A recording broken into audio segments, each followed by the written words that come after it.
Welcome back to Project E39. In this video, we're going to be replacing a few suspension components and many of the brake components. If you're just now joining, be sure to check the link in the description below where you can see Project E39 from the very beginning to see how we got where we are today. Now let's go over to the bench and see what parts we'll be working with today. Over here represents all the parts we're going to be replacing in this video, and it is divided up literally between brakes and suspension. So starting off over here, we have brand new brake rotors front and rear.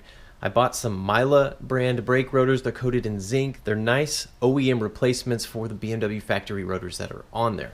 As part of the brakes replacement, we have brand new pads made by Akabono, and these are ceramic pads that hopefully will have less dust than the ones that are currently on the car, as well as new brake wear sensors made by Bawa. These are a good thing to replace. Even though mine haven't hit their wear limits yet, these are good to replace just when you're going in and changing out the pads. And then moving on to the suspension side are basically half of the control arms that are on this car. So starting off with the front thrust arms. So these are very common wear items that are recommended to be replaced right around 70 to 80,000 miles if you haven't already experienced some shimmying in the front end under braking. So my car doesn't have any of that yet, but I just want to make sure it doesn't encounter that since I'm going through and replacing the brakes. The failure point is typically this bushing right here that mounts to the front subframe. You can press this out and replace them on the original control arms, but it's much easier just to pull out the old one and swap in a brand new one. These are made by Lemforder, which are the supplier for BMW, so they're high quality parts. They do command a bit of a premium, but they're much less expensive than BMW branded parts are. And then moving on down here, we have all of the upper rear control arms. So there are two upper control arms per side of the car, and both of them have ball joints in them. And as I was looking at my car, the ball joint boots on those have started to split and crack and deteriorate. I figured this is a perfect opportunity to just throw new ones in there. And then we are going to be replacing all of the sway bar end links. So these are the two front ones. They're different colors because there is a left and a right side. And then we'll be replacing the rear ones as well. These are identical right to left. So there's a ton of parts we need to install. Before we start on that, let's check out the old ones. Starting off here in the front, we can see that the brake rotors have pretty deep grooves in them. I would bet these are the original rotors. Seeing as how the car only has 60,000 miles, that would make sense. And then the pads are a little under half-life. Now while these brakes are perfectly functional, it just makes sense to replace them since we're going through this car and doing a lot of other preventative maintenance. Also in here you can see these are the sway bar end links. No indication that these are actually bad, but really you don't know until you've unbolted them and you remove the tension from them to see how those ball joints really are faring. And then right here is that thrust arm, and that will be a little bit of a pain to replace. I will have to undo the pinch bolt holding the strut in place to bring it upwards, and then undo the ball joint that is down there.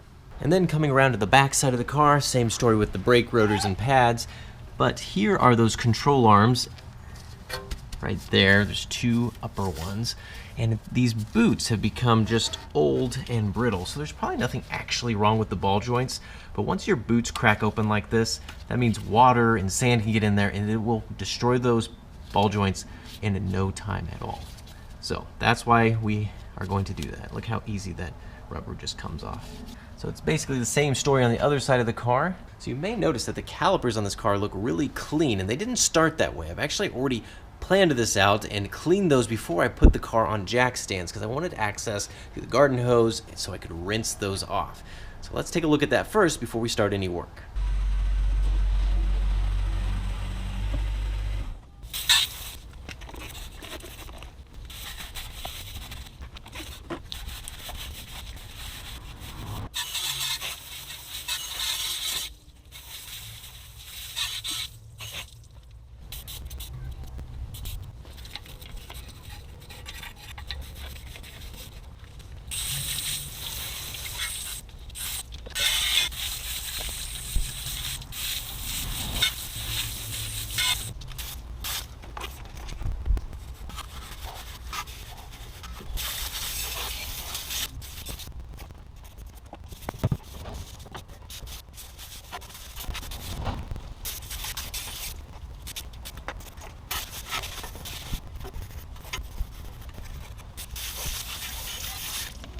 Now that we've seen how I clean those calipers up, let's dig into replacing the thrust arms.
So that's what you've got to do.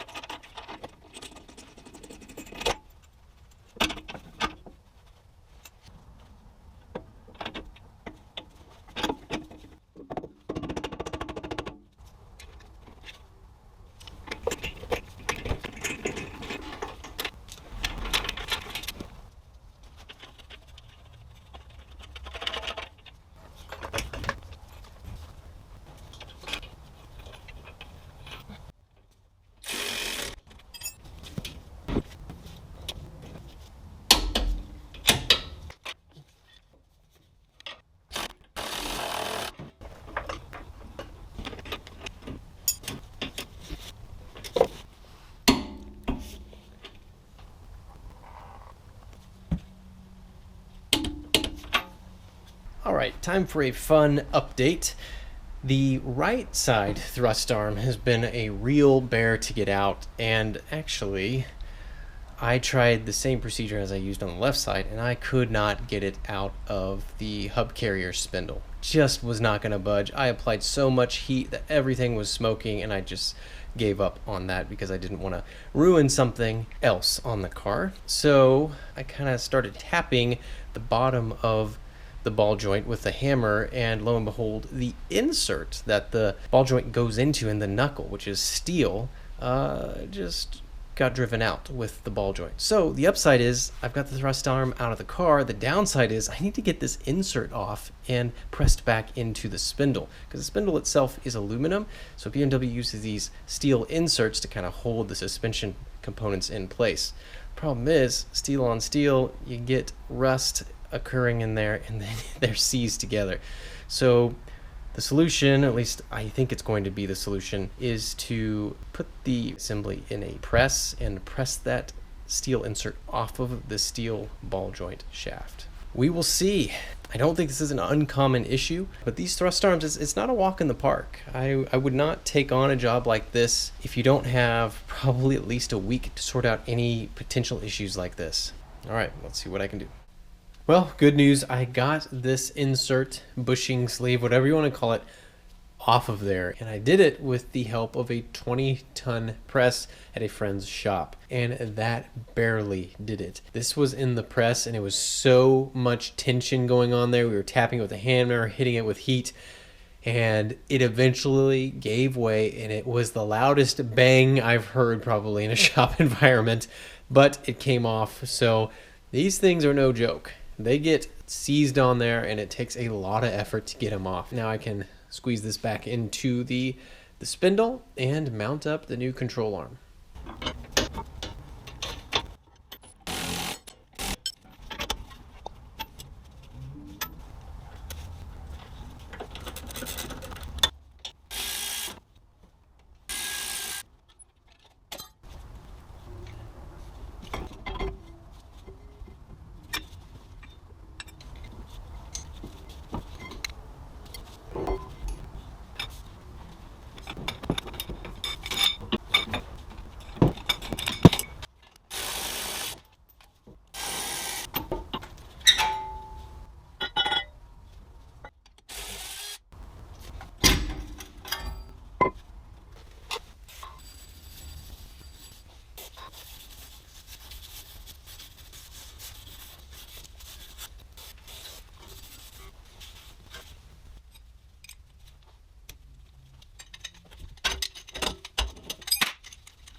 Alright, so that's all the brakes, rotors, pads, and the various suspension components replaced.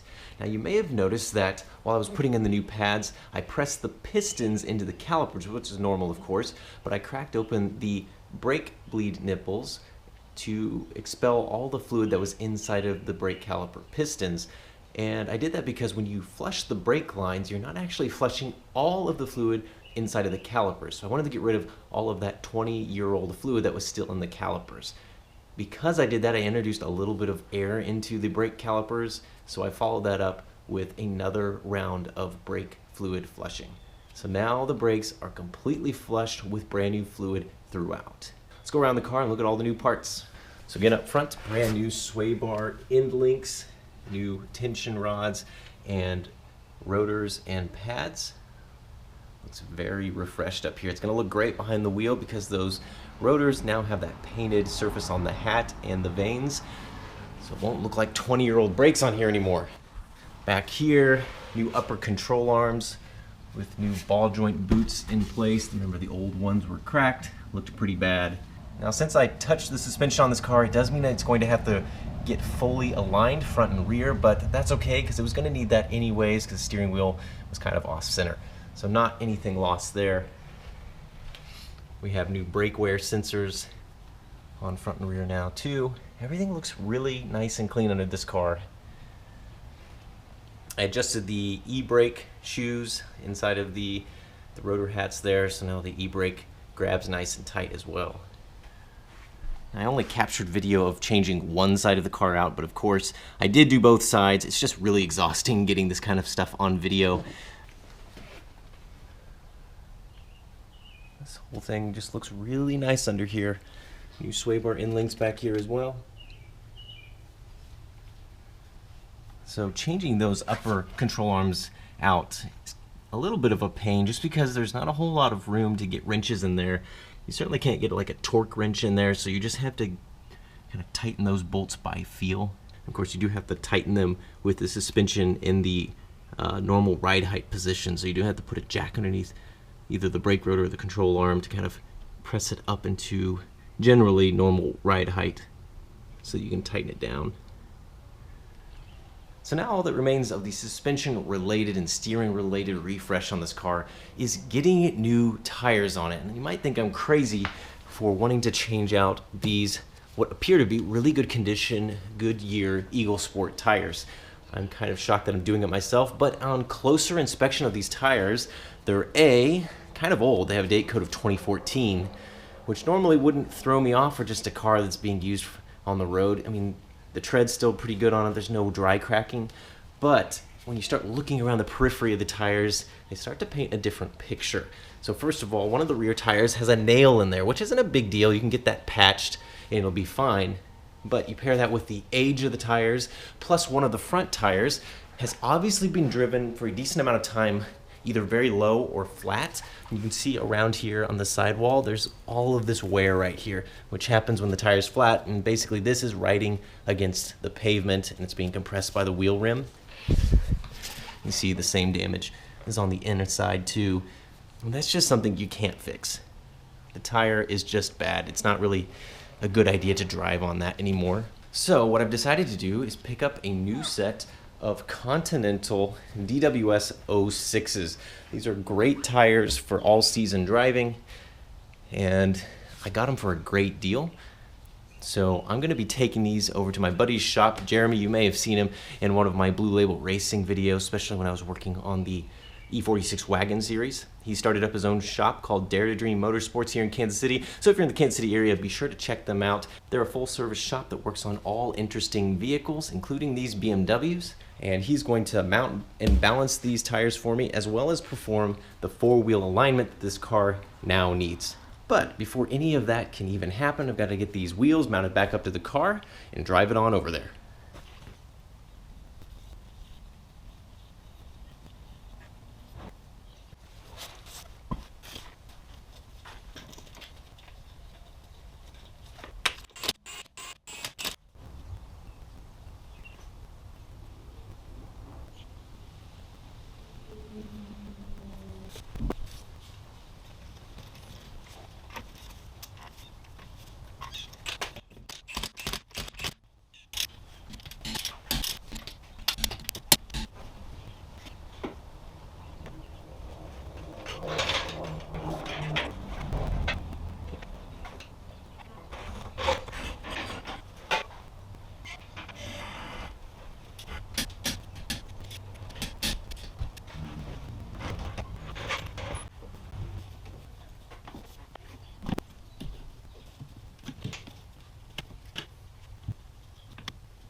Alright, and we flash forward a few days, and now the new tires are installed and the car has had a four-wheel alignment.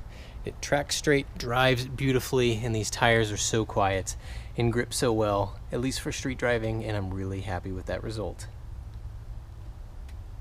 These brakes look really nice behind those cleaned up wheels.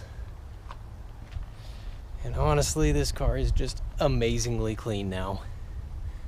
It genuinely looks brand new. And it drives brand new too. Just look at that thing. There's not a whole lot left to do on this car. In the next video, I'll be doing what I call the final fixes video, where all of the little interior parts and some cosmetic pieces and a couple small mechanical jobs that still remain, we'll tackle those then. But otherwise, all the big stuff is complete. Alright, so that just about does it for this video. We'll see you all again next time.